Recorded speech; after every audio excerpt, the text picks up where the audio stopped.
pagliliko ka sa ganitong sitwasyon, syempre huwag natin kalimutan yung pagsisignan. Kapag ganito ang posisyon mo, liliko ka pa kaliwa, hanggat maaari na yung pagpipihit ka ng manibela, yung tipong ang shoulder mo naka-align sa gilid. Tama na? Yan.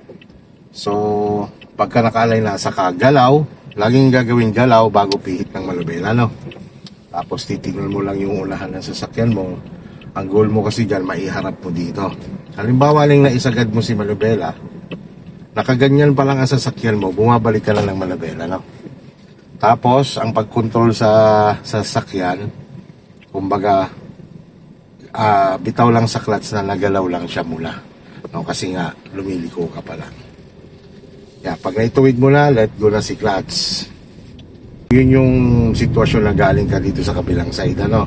Just in case naman, na ganito naman ang magiging posisyon ko or sitwasyon ng lilikuan mo, yung malapit ka dito sa gutter, sa kaliwa, signal, at the same time yung tingnan mo ang kalsada, medyo pababa siya, ilulubog mo yan si clutch, ipuposisyon mo sa first gear, nakalubog si clutch, pag binitawan mo si brake, gumagalaw pa rin siya, di ba? So si brake lang ang kukontrolin mo. And then, ang itatapat mo naman or i-align mo yung side mirror mo. Alam mo, ganyan ang sitwasyon. Naka-align ang side mirror sa gilid, galaw, sabay, pihit ng manibela. No? Aangatan mo lang konti ang clutch mo, nagalaw lang siya. Yan. Kaya sagad mo, ganyan pa lang, bumabalik ka na. Kontrolado dapat ang galaw ng sasakyan para hindi ka pumupunta sa kabila. Let go ulit, ang clutch, gas control ulit.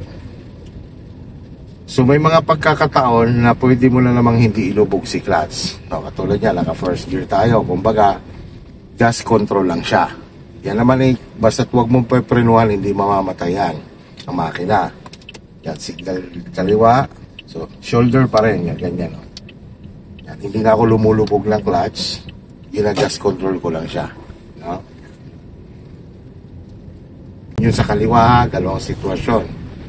Sa kanan naman, more on ito naman, side mirror na to. No? Side mirror naman ang iaalay mo sa gilid ng kalsada. So, kapag ganito ang sitwasyon nga, yan, lipat ikaw sa first gear para makontrol mo pagliko. Yan, i-align mo lang. Pag dito ka naman titingin, pag sumulyap ka dyan sa lagpas ng frame ng side mirror mo, nakikita mo yung gilid ng kalsada. So take note ha, galaw ulit. Gagalaw ka lang ng ganyan, sabay pumipihit na lang manibela. So ang pakalan, more o na isasagad talaga yung manibela.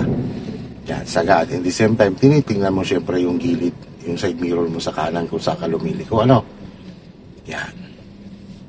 Kasi para makita mo kung tatama ka ba sa gutter o hindi, ano. Yun yung sinasabi ko na kailangan kumukonek sa mata ang galaw ng mga kamay. At saka paa.